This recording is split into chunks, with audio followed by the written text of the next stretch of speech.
श्री स्वामी समर्थ. जय श्री कृष्ण. ओम लक्ष्मे नमः.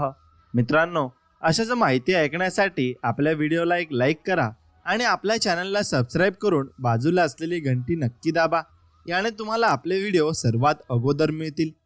जी महिला तिच्या पतीसोबत रात्री झोपत नाही, तिने कान उघडून लक्ष देऊन ऐकून घ्यावे, अन्यथा नंतर पश्चाताप करण्याची वेळ येईल. मित्रांनो, आजचा व्हिडिओ तुमच्यासाठी खूप खास आणि महत्त्वाचा आहे.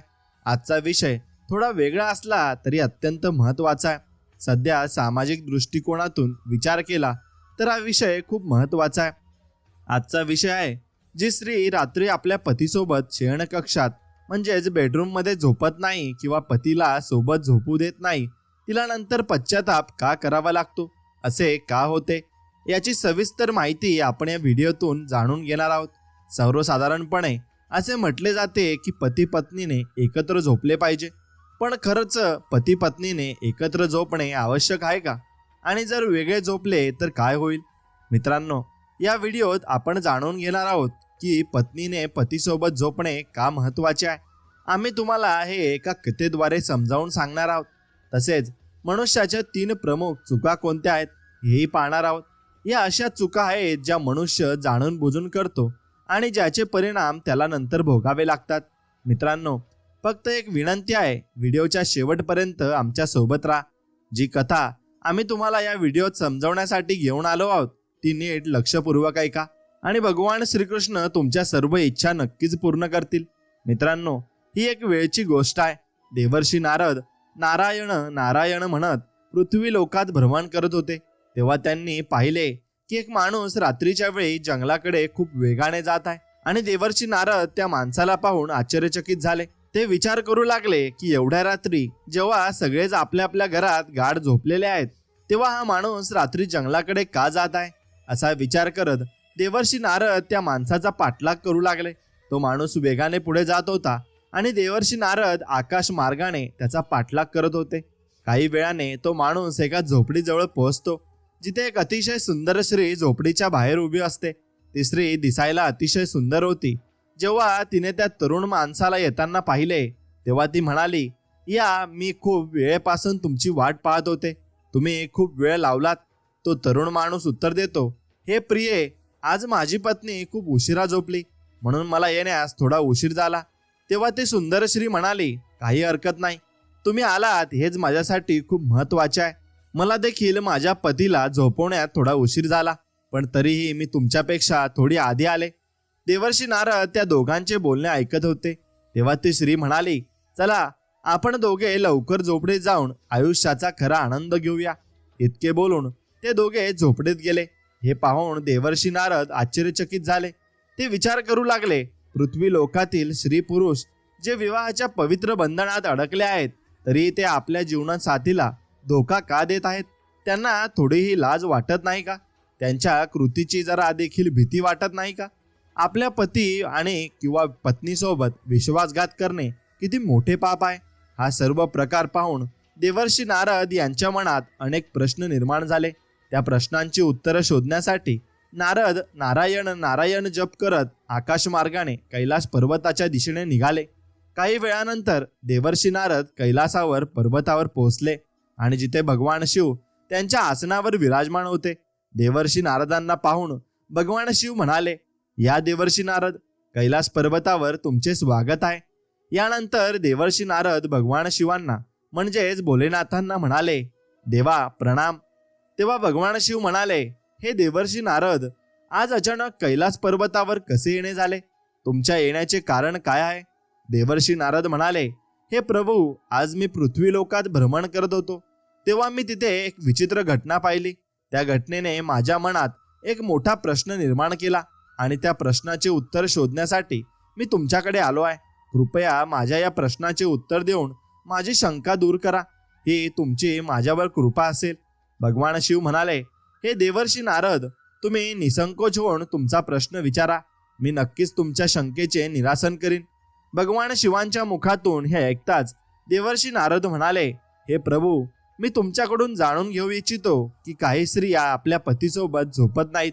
तसेच हे प्रभू, मनुष्य आपल्या जीवनात अशा कोणत्या 3 चुका करतो ज्यामुळे त्याला आयुष्यभर पश्चाताप करावा लागतो.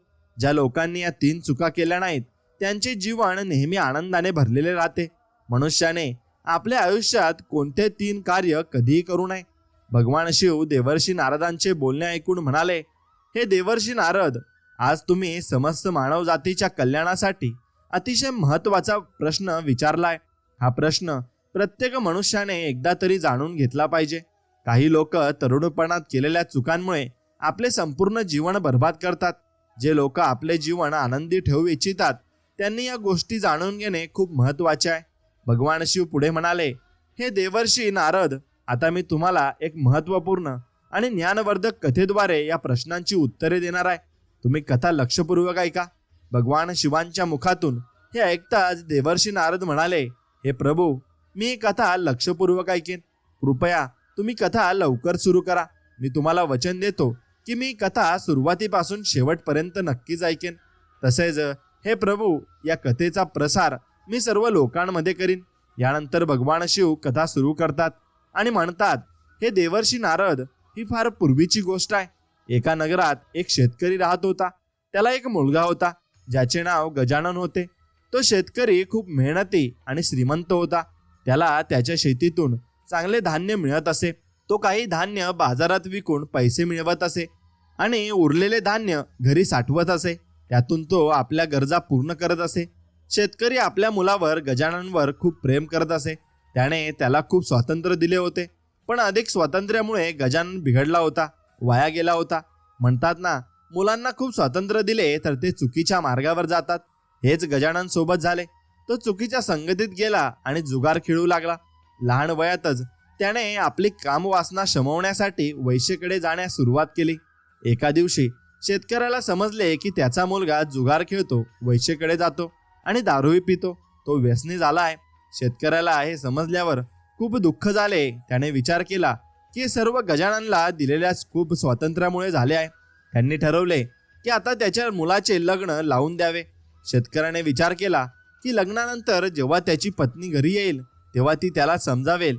कदाचित तिचे ऐकून गजानन योग्य मार्गावर येईल. शेतकऱ्याने आपल्या मुलाचे म्हणजे गजाननचे लग्न लावून दिले आणि विवाह झाल्यानंतर गजानन घरातच राहू लागला. कारण त्याची पत्नी अत्यंत सुंदर, मनमोहक आणि रूपवती होती. काही काळानंतर गजाननच्या आई वडिलांचे वय झाले, ते वृद्ध झाले आणि एक दिवस त्यांनी हा संसार सोडला. मित्रांनो, पुढे भगवान शिव म्हणाले, देवर्षी नारद, खरी कथा तर आत्ता इथून पुढे सुरू होते. गजाननची पत्नी अत्यंत सुंदर होती. त्यामुळे गजाननची कामवासना शांत होऊ लागली होती.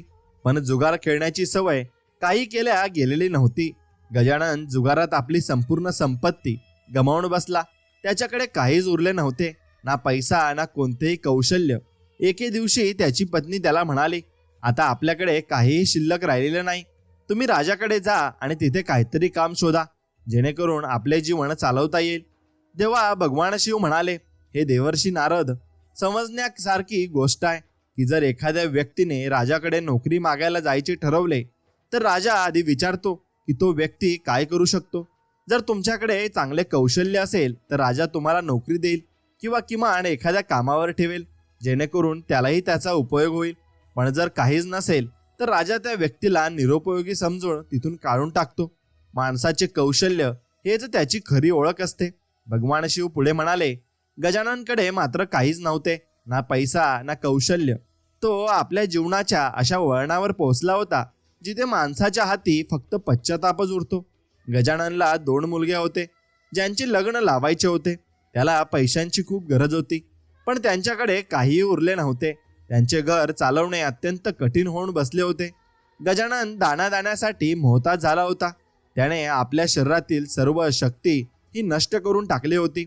एका दिवशी गजानन कामवासनेसाठी आपल्या पत्नीकडे गेला. तेव्हा त्याची पत्नी म्हणाली, या जगात माणसाचे सर्व सुख फक्त काम वासनेतच नसते, तर गरजवंतांची मदत करण्यातही असते. जे लोक काम वासनेमुळे वेडे होतात ते बर्बाद होतात. हे स्वामी, ती पुढे म्हणाली, आता मी तुम्हाला 3 मोठ्या चुकांबद्दल सांगणार आहे. या गोष्टी काळजीपूर्वक आणि लक्षपूर्वक ऐका.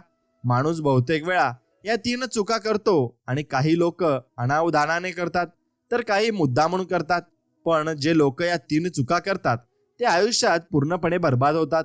पहिली चूक, आपल्या जीवनाच्या सुरुवातीच्या काळात चांगले शिक्षण आणि कौशल्य न मिळवणे. जर तुम्ही ही चूक केली किंवा तुमच्या मुलांनी ही चूक केली तर तुम्हाला किंवा तुमच्या मुलांना जीवनात आणि करिअरमध्ये अनेक समस्यांना सामोरे जावे लागते. ही चूक आयुष्यभर त्रास देते आणि पश्चाताप करावा लागतो. दुसरी चूक, कामांना पुढे ढकलण्याची सवय. जर तुम्ही तुमच्या तरुणपणी कोणतेही काम करण्यास टाळाटाळ केली आणि वेळेचा योग्य प्रकारे वापर केला नाही तर त्याचा परिणाम असा होतो की तुम्हाला तुमचे उद्दिष्ट साध्य करण्यात मोठ्या अडचणींचा सामना करावा लागतो.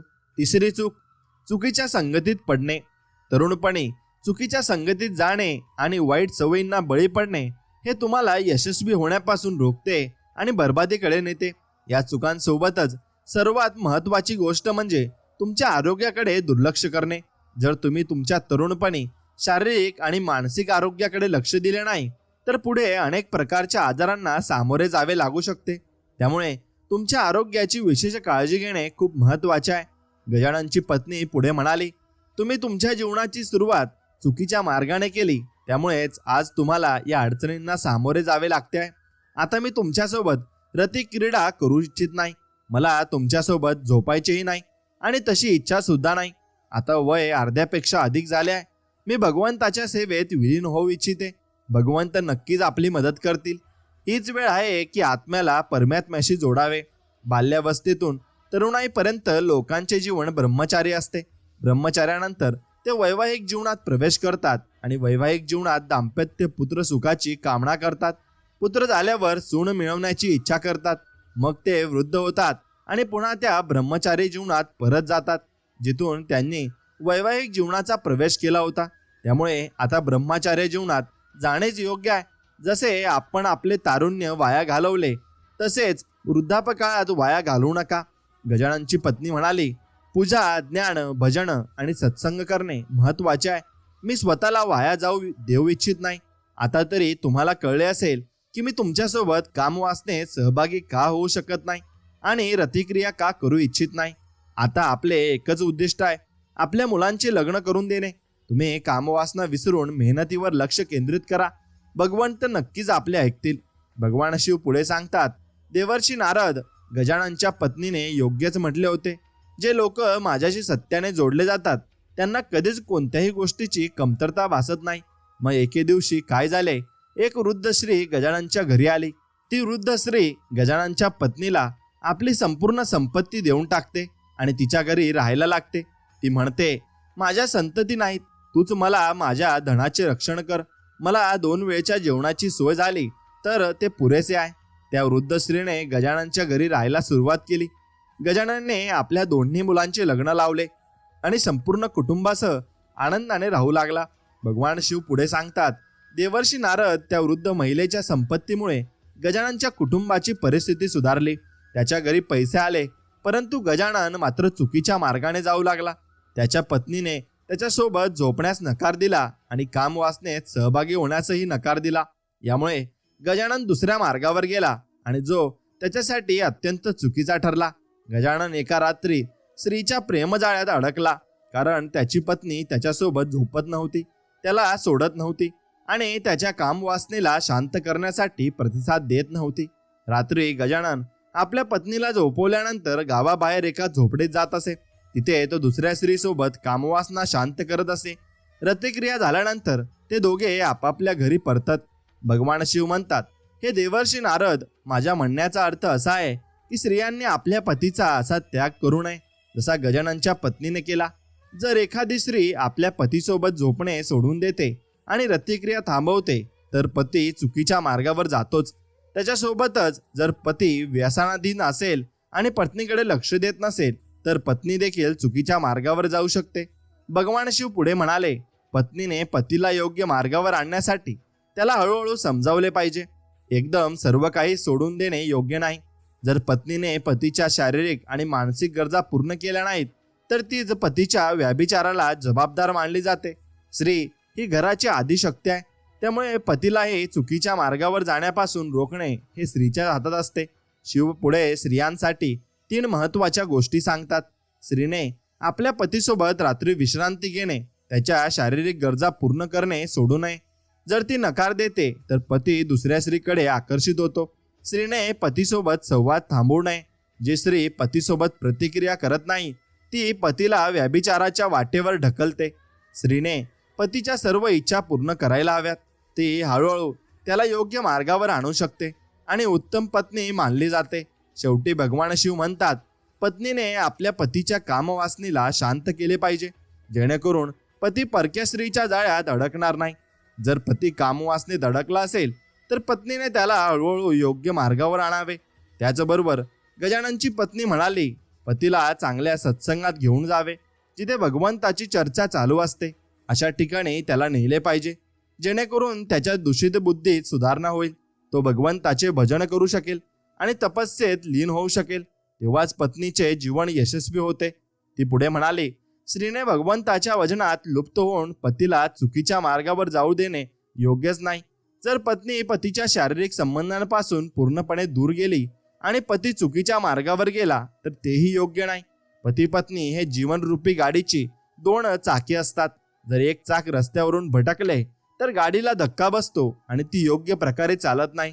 म्हणून स्त्रीने हे लक्षात ठेवले पाहिजे की 3 प्रकारे आपल्या पतीच्या इच्छा पूर्ण करत त्याला योग्य मार्गावर आणून उभे करावे. ज्या स्त्रिया असे करतात त्या समाजात सर्वश्रेष्ठ मानल्या जातात. त्या आपल्या पतीला चुकीच्या मार्गावर जाण्यापासून थांबवतात, विचार करणेही टाळतात आणि स्वतःबरोबर आपल्या पतीचेही कल्याण करतात. भगवान शिव म्हणाले, हे देवर्षी नारद, आता तुला कळाले असेल की तो पुरुष ज्याला तू झोपडीत एका स्त्रीसोबत रतिक्रियेत लिप्त पाहिले तो गजानन होता आणि त्याच्या पत्नीने त्याच्यासोबत शारीरिक संबंध ठेवणे पूर्णपणे सोडून दिले होते. न ती त्याच्यासोबत झोपत होती न रतिक्रिया करत होती. आपली कामवासना शांत करण्यासाठी गजानन परक्या स्त्रीसोबत लिप्त झाला, जे तू स्वतः पाहिले.